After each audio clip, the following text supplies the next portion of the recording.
Sacks, Bharat एक कृषि प्रधान देश है। हमें अपनी प्रोडक्शन कैपेसिटी पर इतना गर्व है कि हम कई देशों में अनाज एक्सपोर्ट भी करते हैं।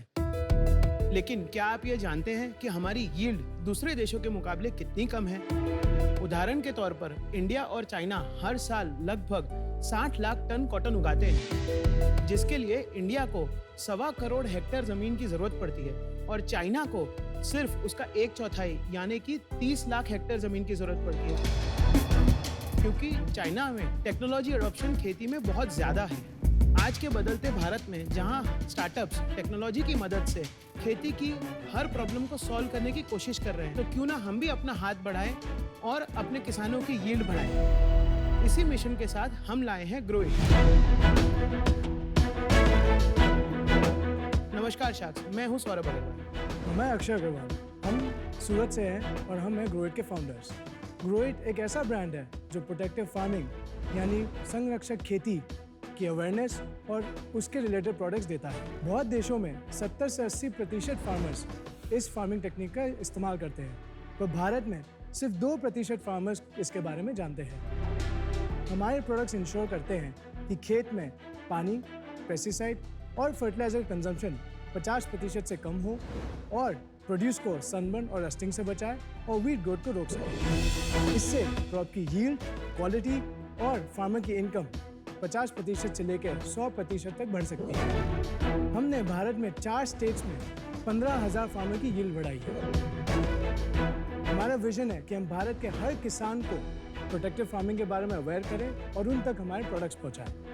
शार्क्स, हमारा आस्क है 1 crore rupees in exchange for 1% of equity. आइए शाक्स, मिलकर बढ़ाए हर किसान का प्रॉफिट विद ग्रो इट। हमारा भी बढ़ा दो भाई थोड़ा। तो Akshay and Saurabh, shark tank पे आपका स्वागत है।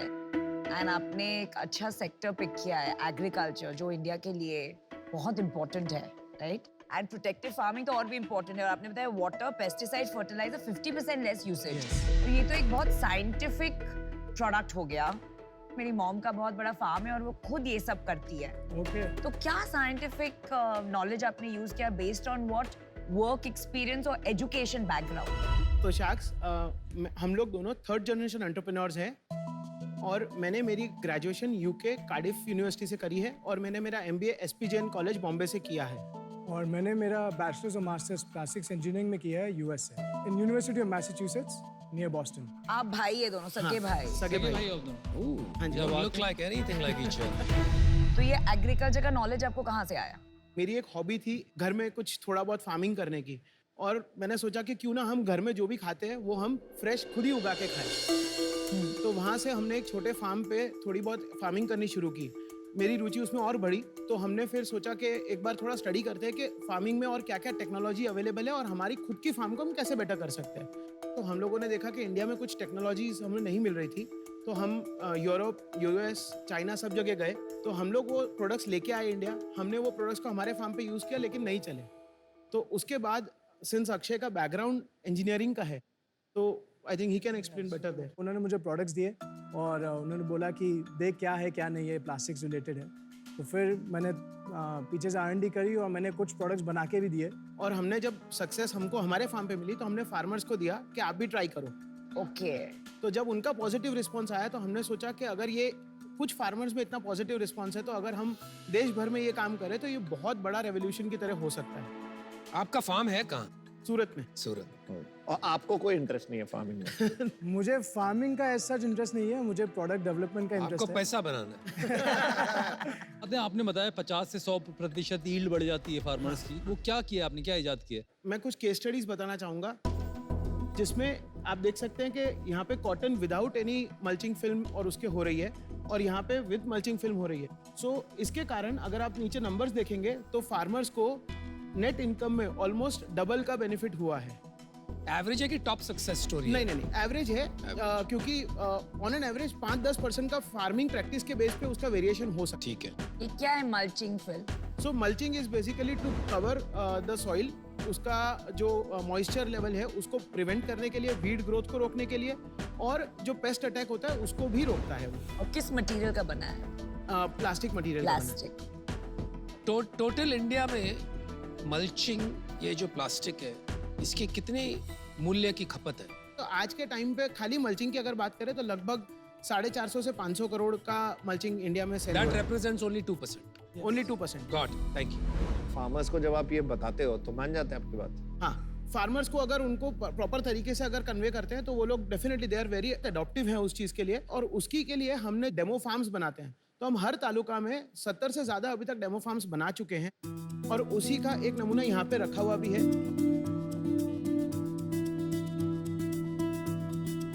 ये मल्चिंग है ना? हाँ, ये मल्चिंग mulching है। यस, ये मल्चिंग है, और ये वीड मैट है। जैसे आप Weed देख रहे हैं ये वीड्स है, जो जंगली घास जिसको कहते हैं अपन, तो वो ना उगे उसके लिए, क्योंकि वो न्यूट्रिशन खा जाता है सॉइल का। और ये क्रॉप cover है। हाँ, 3 ही प्रोडक्ट्स नहीं प्रोडक्ट्स तो बहुत सारे हैं, लेकिन डेमो फार्म में हम ये सारे 3 हाँ, आपने हमने दिखाए हैं। हाँ। Got it. ये भाई साहब ये ले जाएं। सर वो देना ही आपको ही देने के लिए लाए हैं। आपने हमारा काम आधा कर दिया। अरे आप हमारी वैल्यूएशन आदि कर दो। अभी आपके जो प्रोडक्ट रेंज है सब कुछ इसमें कवर्ड है कि इसके अलावा भी नहीं, कुछ नहीं। है? टोटल नीचे- 18 प्रोडक्ट्स है, सारे इसमें कवर है। Everything इसके covered. नीचे भी एक ड्रॉर इसके नीचे एक ड्रॉवर है। ये बड़ी बारीकी से आपने बनाया, बड़ा अच्छा बहुत लगा बढ़िया देख के। प्रेजेंटेशन है। पर आपको नहीं लगता है कि धीरे धीरे जैसे प्लास्टिक बैन हो रहा है तो ये प्रॉब्लम आएगा आपको? तो जो हमने R&D करी, हमने इसमें जो एडिटिव्स डाले हैं वो इंश्योर करते हैं कि क्रॉप की हार्वेस्ट के बाद भी फिल्म लास्ट करे। सो हम लोग इंडिया के फर्स्ट कंपनी है जो ये फिल्म बायबैक भी करती है, और हमने ये लॉन्च जस्ट 6 मंथ्स पहले किया, और अब तक हमने 40 lakh worth of film buyback करके उसको रिसाइकल भी किया। अभी आपने ये नहीं बताया कि मल्चिंग का खर्चा कितना है? सो 1 एकड़ के ऊपर फार्मर्स को 12 से 15 हज़ार रुपए पर एकड़ का खर्चा आता है, जिसके सामने उसका आउटपुट जो है वो ओवरऑल डबल हो जाता है, जो उसकी इनकम ओवरऑल डबल हो जाती है। आप ये कह रहे हो कि जो मोटा मोटी जो मल्चिंग का खर्चा है वो तो इसकी जो सेविंग हुई उसी में कवर हो गया। Exactly. ये बेंचमार्क नंबर है सारे, हाँ जी, Yes. बिल्कुल। कमाल का। 18 प्रोडक्ट में कोई ऐसा प्रोडक्ट है जिसका सेल 30, 40, 50, 60, 70% हो आपके सारे बिजनेस का? मल्चिंग फिल्म आज के दिन में हमारा ऑलमोस्ट 80% 80% इज मल्चिंग फिल्म। मुझे 100 करोड़ का राज सुनना श्योर। है। सो लास्ट ईयर की हमारी सेल्स थी 20 करोड़, वेल डन। और इस साल की हमारी अब तक की 6 मंथ्स की सेल हो चुकी है 13 करोड़, जबकि second half of the year जो होता है वो पीक सीजन होता तो है आप कितने agriculture में का। एग्जिट कितना करेंगे? एक्सपेक्ट कर रहे हो आप? इस साल हम लोगों का एक्सपेक्टेशन अराउंड 35 to 40 करोड़ की सेल का है, वाओ। अभी 13 है, उसके बाद इतना सारा और हो जाएगा। क्योंकि सेकेंड हाफ 6 मंथ्स जो होते हैं वो हाईएस्ट। लास्ट ईयर अभी 20 तो करोड़ बारिश के season में- लास्ट ईयर 20 करोड़ का रहा था, उसमें बताइए कि फर्स्ट हाफ में कितना किया था, सेकंड हाफ में कितना किया था? फर्स्ट हाफ में सिर्फ 6 करोड़ था। 14 करोड़ बाद में किया था। हाँ। तो ऑलमोस्ट आपका सेम 2.5x हो चीज गया। रिपीट होगी। भाई आप एक महीने का 2 करोड़ रुपए का मल्चिंग फिल्म या प्लास्टिक पेपर बेच रहे हो, जो भी मान लो आप उसको। कमाल की बात है यार, कहाँ से क्या हो गया यार। अरे मैं ऑफर दे दूं? हाँ पहले ऑफर ले लो फिर बात करते हैं। एक तो पहले ये एरिया में सचमुच मेरा बहुत इंटरेस्ट है, because like I said I have grown up seeing my mom. मुझे सबसे ज्यादा अट्रैक्टिव क्या लगता है कि 80% सेल्स आपका मल्चिंग से आता है। Yes. और ये जो 18 प्रोडक्ट्स है, यू नो, एक लाइफ साइकिल मैनेजमेंट बोलते हैं। A farmer at some point has to use all 18. तो जैसे आपका जो एक क्रॉस सेलिंग अपॉर्चुनिटी है, बिल्कुल। वो मुझे बहुत अट्रैक्टिव क्यों लगा? क्योंकि 80% इफ इट्स मल्चिंग, वो फार्मर्स को हम बाकी 17 प्रोडक्ट्स क्रॉस सेल कर सकते हैं। बिल्कुल। Bottom line, I want to be a part of your story. I think I can help you. मैं आपको ऑफर देना चाहूंगी 50 lakhs in equity for 1% equity. तो मैं आपको वैल्यू कर रही हूँ एट 50 crores अरे बाप, and 50% debt at 10% interest rate. क्या उधार उधार बट दे रहे हो, आई एम मत- ओपन। तुझे क्या है यार, तू तेरा देख। बहुत यहाँ ना, मतलब नाक डालते रहते हैं। उनको क्या लगता है मैं चुप बैठूंगी? मैं नहीं चुप बैठूंगी, चुप गप बस। हाँ, अभी आप सुनिए मेरा ऑफर, ठीक है? I am open to negotiation. Shark कैसी हो आप? डॉल्फिन बन रही हो। मैं अभी डॉल्फिन बन रही हूँ बिकॉज ये बहुत अच्छा कॉज है, एंड मैं पर्पस में बिलीव करती हूँ। But I think 50 crore valuation is fair. ना फर्क पड़ता है इन्हें प्रॉफिट से, ना फर्क पड़ता है यूनिट नहीं, आई इकोनॉमिक्स से। Love what you are doing. पर मैं ऐसे मुझे इन्वेस्ट नहीं कर आपके पाऊंगा। profit से फर्क नहीं मुझे पड़ता है। जानना है प्रॉफिट कितना है। 60% सेल एक्सपेक्टेड है B2B बिजनेस से, जहाँ पे ये सब कंपनीज के साथ होगा, और 40% एक्सपेक्टेड है D2C जो फ्रेंचाइज मॉडल है उसके साथ। और इसमें कितना मार्जिन है अपना? 22% ग्रॉस प्रॉफिट है उसमें। आपके घर में कितना बचता है? उसमें घर में अराउंड 5-6% का हम लोगों को एबिटा आता है और 2 से 3% का पैट आता है। और दूसरी साइड पे दूसरी साइड पे 14 करोड़ आपका वहाँ हाँ, रेवेन्यू हो गया इस साल। दूसरी साइड पे क्योंकि हम लोगों को अवेयरनेस क्रिएशन के लिए हम लोग जो काम कर रहे हैं वहाँ पे हम लोगों को मार्केटिंग और ब्रांडिंग के लिए काफ़ी एक्सपेंसेस करने पड़ते हैं, तो वहाँ पे हम लोग एबिटा पॉजिटिव है लेकिन हम लोग पैट नेगेटिव हैं, जिसके लिए हम लोगों ने कितना पैसा लॉस? लास्ट ईयर हम लोगों ने 1.5 करोड़ बर्न किया था। इस साल कितना बर्न करोगे? इस साल अभी तक हमने मार्च में 3 crore rupees first round fundraise किया था, कुछ HNI और मार्केट क्या इन्वेस्टर्स वैल्यूएशन? 50 करोड़ की वैल्यूएशन पे हमने फंडरेज किया था। हाँ देखो, इक्विटी आपने क्या बताई थी? 50 करोड़ पे हमने 6% डाइल्यूट किया था, 3 करोड़ रुपीस रेज किए थे, रेस्ट इक्विटी हमारे पास है। In the family with in the family मतलब हम दोनों और हमारी मदर। कैसे स्प्लिट है? 30-30, 1/3 हाँ, 1/3 वेरी गुड। अनुपम ने आपसे पूछा वो जो 14 करोड़ है उसमें आपने इस साल कितना बर्न कर रहे हैं उसके लिए? तो कितना burn कर रहे हैं? इस साल पूरे साल में हम लोग उस 14 करोड़ में लगभग 4 to 5 करोड़ रुपीस बर्न करेंगे। बर्न करेंगे Wow. तो आप एक्चुअली लॉस मेकिंग कंपनी होंगे इस साल। तो 25-30 करोड़ में तो प्रॉफिट बन नहीं रहा है, तो अगले साल उसके अगले साल क्या रेवेन्यू होगा और क्या एबिटा आएगा और पैट आएगा? सो जो नंबर्स है उसमें अगर हम नेक्स्ट ईयर अगर हम 100 करोड़ की सेल्स रीच करते हैं तो हमारे को उसमें 6 करोड़ का एबिटा मार्जिन आएगा और हम लोग को उसमें 2 to 3 करोड़ का उसमें पैट मार्जिन आएगा। तो आप पैसा कमाना शुरू कर दोगे जब आपकी 100 करोड़ की सेल होगी। तब भी 1-2% ही पैट बोल रहे हैं, 2%। यार देखो, काम तो अच्छा है, बिजनेस मुझे इतना पसंद नहीं आया। तो मुझे लगता है कई हद तक जैसे जैसे धंधा बढ़ेगा, 500 करोड़ से 5000 करोड़ पहुंचेगा, बहुत से प्लेयर्स आ जाएंगे। ये जो देहात एग्रो स्टार है, ये छापा मार मार के बेचेंगे, आपको कमोडिटाइज कर देंगे। यू आर ऑलरेडी कमोडिटाइज, 1-2% का मार्जिन। तो इस वजह से मैं आउट हूँ, लेकिन आपने दिशा अच्छी पकड़ी है, तो I hope something works out. Thank you. All the best. Anupam जो कह रहा है उसकी बात से काफ़ी सहमत हूँ। मेरे को भी लग रहा है कि कोई डिफेंसिबिलिटी नहीं मिल रही मेरे को, जिसकी वजह से ये कमोडिटाइज नहीं हो जाएगा बिजनेस। सेकंड, इतना बड़ा काम करके भी इतना लो मार्जिन बिजनेस में आगे मैं एज ए इन्वेस्टर पैसे कैसे बना पाऊंगा, वो समझ में नहीं आ रहा। इसलिए आज मैं आउट होना चाहूँगा, पर all the best. Thank you.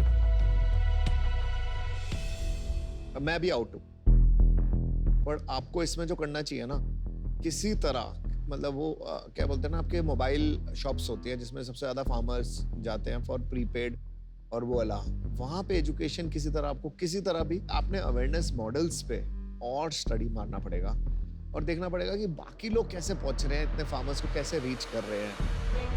तो that would be my suggestion to go deeper into more avenues for reaching the farmer.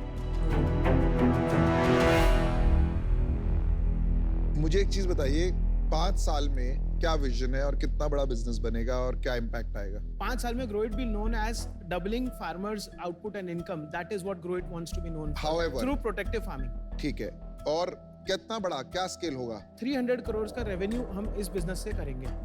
300 crore का रेवेन्यू आप करेंगे और कितना पैट करेंगे उस टाइम उसमें पे? अराउंड 22 to 24 करोड़ का पैट होगा उस टाइम पे। कुछ भी बोल दो यार, 5 साल किसने देखा? नहीं, जो नंबर्स हमने रन किए वो आपको चाहिए तो we can share the sheets. मैं थोड़ा छोटा सोच रहे हो, आप टैलेंटेड हो, पढ़ाई करके आए हो, इतनी आपकी मदद से हम उसको और बढ़ा सकते हैं। हाई एंड इतनी पढ़ाई करके आए हो आप, MBA भी किया है आपने, और अभी भी अच्छा बिजनेस बना रहे हो। 5 साल में हिंदुस्तान में आज अगर आप 30 करोड़ कर रहे हो, मेरे हिसाब से आपका 1000 करोड़ से कम का बिजनेस होने एम्बिशन होना नहीं चाहिए। इसीलिए हम यहाँ आए हैं। हाँ ऑफ कोर्स होगा। हाँ, क्योंकि अगर आप 300 करोड़ का बिजनेस बनाओगे तो ऑनेस्टली हमारा पैसा नहीं बनेगा और कौन एग्जिट लेगा, तो अभी सोचना पड़ेगा स्ट्रैटेजी पे। मैं आपको ऑफर देता हूँ, मैं नमिता अगर ओके हैं तो इनके Let's साथ do it together. जुड़ना चाहूंगा। Yeah. Same valuation. और देखिए, आपको सचमुच 2 शार्क्स ऐसे मिल रहे हैं जो बहुत बहुत पैशनेट है Definitely. ये सेक्टर को लेके। एंड ऑनेस्टली मैं आपको नॉट एज अ शार्क बता रही हूँ, रैशनली कि अच्छा ऑफर है इन टर्म्स ऑफ वैल्यूएशन। पहले तो thank you Namita and Piyush for the offer. क्या हम काउंटर कर सकते हैं इसको? नहीं हाँ, आपका हाल। नहीं नहीं, करो करो, आप बोलिए, आप आपका बोलिए। हक है। सो सिंस हम लोगों ने लास्ट फंड रेज हम लोगों ने 50 करोड़ पे किया था, सो क्या हम 75 की वैल्यूएशन पे इसको कर सकते हैं? आई टेल यू समथिंग, आपका लॉस मेकिंग बिजनेस है। मैं जब हम डेप्थ में गए, even this year loss making होगा। एज अ प्रिंसिपल मैं कैश बर्न बिजनेसेस में बहुत रेयरली इन्वेस्ट करती हूँ. It's a fair valuation. और 1% में कुछ बनेगा नहीं रिटर्न. नहीं है, अगर मैं बोलूं फेयर ऑफर दिया ना, लॉन्ग टर्म प्ले, बहुत फेयर ऑफर है, वेरी फेयर ऑफर. ये अरे ले लो.